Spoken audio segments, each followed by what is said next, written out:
nga zikunukkiriza okwerasa mukago gw'ekiro ekibuga Kampala kabadde keetalo k'amaanyi ku nguudo zonna n'ebifo ebisanyukirwamu ku kiseminti ekamwokya waggulu awamu ku bantu gyabadde okola ebigenda mu maaso naddala okutiisa ebiri mu Kampala.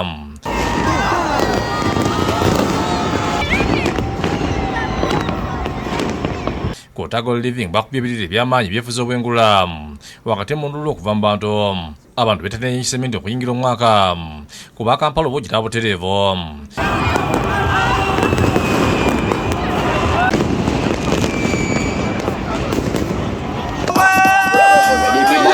Iyo enakasira abasuubuzi basize okunyeenya ku gali b'enjole wakati mu kunywa omwenge nga balinda 2023.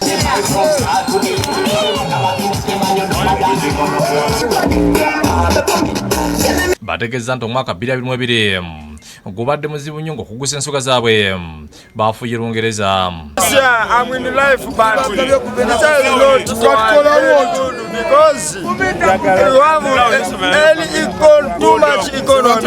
Tufunye obuzibu tubadde mu covid tubadde mu ebola ne baganda baabwe mwenna balaba tv eno.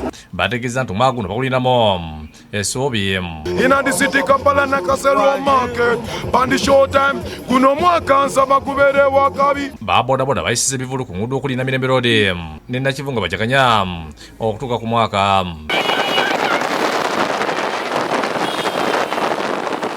Bwa bodaboda mbakubye obuganga akabonero akaniriza 2023.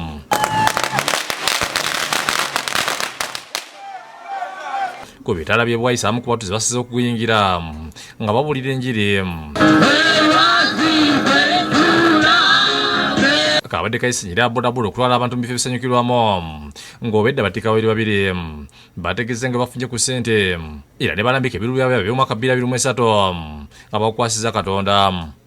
Leero tukoze naka tukyasulako kubanga omwaka tegunnaggwaako naye kati kantuuse ku mwaka omupya omujja apenyuga ndi mugumu era kimanyi kugenda bbanga gw'amaanyi osinga kugwembaddemu. N'abantu mu bitundu by'ebule nga beeyiye ku mabbali g'enguudo okwaniriza omwaka 2023 abavubuka bagufudde mugano okola effujjo ku mmotoka ne bodaboda ebadde bitambula baasisa abasaabaze ku pikipiki ne bakuba ebigwa mu luguudo wakati.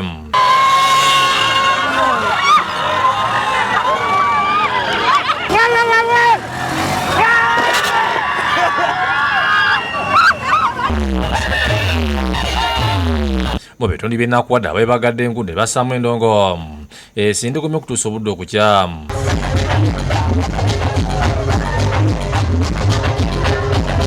Okwebaza obutonzi asobosezza tutuuka olulako olwaleero si lwangu bangi batugenzeko tegubadde mwangu naye kase tugumazeeko guno tusubiramu birungi byereere.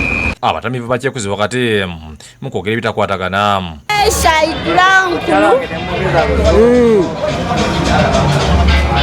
Tubadde ku bitisi ku judge Abo balemiddwa n'okudda eka ng'engoye zibadde zitotobadde.